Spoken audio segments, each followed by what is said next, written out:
Bonjour, bienvenue dans cette nouvelle vidéo où on va voir comment gérer son budget quand on est au SMIC et quelles sont les clés pour tenir ce budget correctement. Alors, est-ce que c'est possible? On va voir ça tout de suite.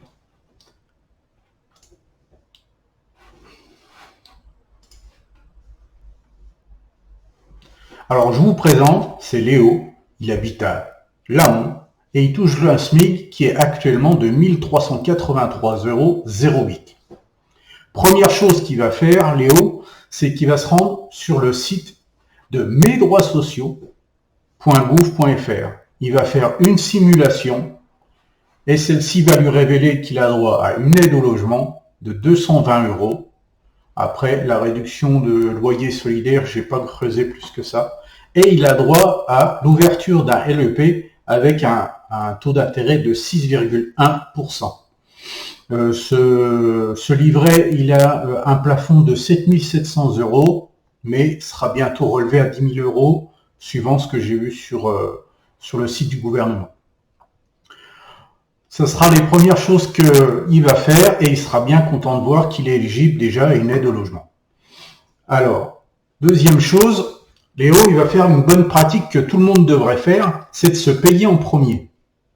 On va voir, en continuant cette simulation, si cette pratique va pouvoir rentrer dans les clous. Alors, en premier lieu, Léo décide de mettre 15% de ses revenus de côté pour lui. Il se paye en premier. Donc, l'ensemble de ses revenus, qui est de 1383 plus 220, ça fait 1603, 15%, ça lui fait à peu près 240 €. Les premières choses qu'il va faire, ça va être de créer un fonds d'urgence en premier, qui consiste à mettre entre 3 et 6 mois de salaire de côté. Et dans un deuxième temps, il investira suivant les revenus qui lui permettra de faire les investissements avec ses 240 € par mois. Dans un troisième temps, il va lister l'ensemble de ses dépenses fixes. Alors, sachez bien que tous les chiffres qui sont là, c'est pas des chiffres au hasard. C'est des chiffres que j'ai été voir sur Internet. Alors, le loyer, c'est bien un loyer réel qui est à La Ferrée, un 55 mètres carrés qui était sur le Bon Coin la semaine dernière. Donc, tous les chiffres là sont des chiffres réels, actuels. Donc, un loyer de 430 €. L'électricité et le chauffage, chauffage électrique, hein, j'ai mis tout, et qui avec la simulation donnée donne 131 €. Une facture d'eau de 20 €, j'ai simulé tout simplement ma consommation d'eau et mon tarif à moi. Je suis à 18 €, j'arrondis à 20. Internet, 20 €. Assurance auto et habitation, pareil. Je sais ce que je paye à peu près. Je paye un peu moins de 60, mais j'ai arrondi à 60. Et 44 € d'impôt sur le revenu. Ça lui fait un total de 705 € de dépenses fixes de prélevés sur son salaire. Alors n'hésite pas, si tu vois que j'ai oublié quelque chose, n'hésite pas de le mettre dans les commentaires, mais pour moi, la base de ces dépenses fixes sont déjà complètes. Ensuite, il va faire le calcul de ses dépenses courantes, alimentaires, transport et vêtements. L'alimentaire, 250 €, 150 € de transport, bon, les 150 € de transport, c'est tout simplement l'essence, hein. On ne va pas se cacher. Bon, j'ai calculé avec une voiture d'une consommation moyenne de 5 litres, ça faisait 1500 km dans le mois. Je pense que bon, ça me paraît à peu près correct. Et 50 € de vêtements par mois. Ça lui fait un total de 450 €. On va voir si le tout cumulé fait que, est-ce que ça va tenir ou pas. Alors, on va analyser à peu près déjà cette première partie. Donc, comme je disais, des revenus qui vont en totalité à 1603 €. Une épargne de 240, des dépenses fixes 705, dépenses courantes 450 €, ce qui lui reste un budget de 208 € pour ses loisirs. Donc en termes de répartition, ses dépenses fixes sont 44%, dépenses courantes 28%, 15% de son épargne et 13% pour son loisir. Après, chacun a sa méthode ou sa préférence pour répartir ce pourcentage. Si vous voulez vous faire un peu plus de loisirs, eh ben, vous reniez peut-être un peu sur votre épargne, un peu sur les dépenses fixes et un peu sur les dépenses courantes. Je pense que techniquement, on peut faire encore une réduction de 10% dans les dépenses fixes et les dépenses courantes. Mais ça nécessite du travail. Voilà. Dans l'alimentaire, ça nécessite de regarder le moindre prix. Voilà. Réduire, on va dire, ses assurances au strict minimum. Pas la peine de se surassurer. De toute façon, ils vous payeront pas. Dès qu'il y aura une virgule qui passera pas, vous serez pas remboursé. Rêvez pas, les assurances sont faites juste pour ça. Pour vous assurer, mais pas pour vous payer quand il faut lâcher l'argent quand vous êtes dans le cas là. Donc je pense que techniquement, c'est une répartition de budget qui est très raisonnable, ce qui lui permet d'épargner, d'avoir un budget loisir, des dépenses courantes et des dépenses fixes qui sont à peu près aux alentours de 70% de son salaire. Vu le petit revenu, c'est pas déconnant, ça me paraît très bien. Et pour moi, c'est un budget idéal parce que le premier élément, ça va être son épargne, ensuite payer ses charges fixes et ses dépenses courantes, et son budget loisir, il est adapté suivant ce qui reste. Moi, je pense que c'est la bonne méthode pour gérer un budget, on va dire, sereinement et efficacement. Alors, Léo, il a fait déjà des bonnes pratiques, hein. Ça va être de consulter les aides dont vous êtes éligible.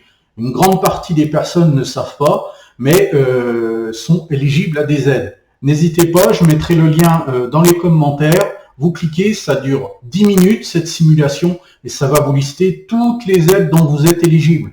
Je fais l'État émet des aides. Faut pas hésiter, si vous êtes éligible, allez prendre ces aides. Je fais, ils nous prennent assez de pognon. Je fais pour une fois qu'on peut leur en piquer un peu. Faut pas se priver. La deuxième bonne pratique, ça va être de se payer en premier. C'est très important. Vous travaillez, vous vous payez en premier. Avant vos factures, avant tout ce qui dépend. La première dépense, c'est ça, c'est de vous payer en premier. Donc dès que le salaire arrive, vous faites un virement automatique, 15%, 10% ou même 5%, c'est pas grave. Il faut vous payer en premier. Parce que si vous attendez à la fin, généralement, vous épargnerez jamais. Ça, c'est Recta, c'est basé sur de l'historique perso aussi, et sur de l'historique d'amis aussi. Hein. J'épargne en fin de mois, puis en fin de mois, il reste jamais rien. Parce que par défaut, on pilote pas. Et par défaut, on dépense. Tiens, il me reste encore ça. Pop, je fais une carte et ça y est, c'est fini. L'épargne, en fait, il est de 0 € à la fin du mois. Donc, ça ne sert à rien d'aller dans ce sens-là pour épargner. La première chose, vous payez tout de suite. Et la troisième bonne pratique, ça va être de piloter son budget. Léo va piloter son budget une fois par semaine, une demi-heure à 1 heure. Ça suffit amplement. Des fois, moi, ça me prend un quart d'heure. Ça me prend même pas 1 heure. J'ai juste le temps d'enregistrer mes dépenses de la semaine sur un fichier Excel qui est déjà moitié automatisé. Donc, ça me prend un quart d'heure. Et de la semaine, je le regarde plus. Vous oubliez votre budget. Vous regardez même plus jusqu'à la semaine prochaine. Et les optimisations, voilà, ce que je disais, il y a encore moyen d'optimiser le budget, c'est de réduire ses dépenses fixes de 10%. Ça va être économiser sur l'électricité, les assurances. Bon, le loyer, on peut pas trop, hein. Réduire sa consommation d'eau, surtout en ce moment. Hein. Les dépenses courantes, c'est pareil. Le budget alimentaire, bon, on peut, malgré l'inflation à l'heure actuelle, on n'hésite pas à faire jouer la concurrence. N'achetez pas tous les mêmes aliments dans le même supermarché parce que généralement, il y a une partie qui est moins chère que dans le magasin d'à côté. Donc, n'hésitez pas à faire 2-3 magasins et vous sélectionnez que les aliments les moins chers de chaque magasin. Vous verrez, vous pourrez faire une réduction de votre budget alimentaire peut-être de 10 à 15% pour les meilleurs. Moi, j'ai été jusqu'à 11, entre 8 et 11. Voilà ce que j'arrive à faire moi en faisant plusieurs magasins par rapport à ma méthode où j'allais dans un seul magasin. et j'achetais parce que pour moi c'était plus simple, plus facile. Bon, là en fait, ça me prend une demi-heure de plus, mais ça me fait gagner 15%, jusqu'à 15% de son budget alimentaire. Donc voilà, je pense que c'est une bonne pratique à prendre. Ça nécessite un peu plus de temps, mais pour 15% de son budget, je pense que moi, ça me dérange pas de faire ces efforts-là. Et dernier élément, ça va être de créer son fonds de sécurité qui lui évitera d'être dans l'avenir en difficulté dès que la voiture tombera en panne, le frigo, voilà, ou peut-être même une fois dans l'année de se faire plaisir pour changer de téléphone, par exemple. Voilà, on peut taper un peu dans le fond d'urgence. Il est là pour ça. Il est là pour éviter de faire des crédits à la consommation, éviter d'être pris au dépourvu, en cas de licenciement ou en cas, voilà. Il y a plein de choses qui peuvent arriver. Le fonds d'urgence est là pour ça.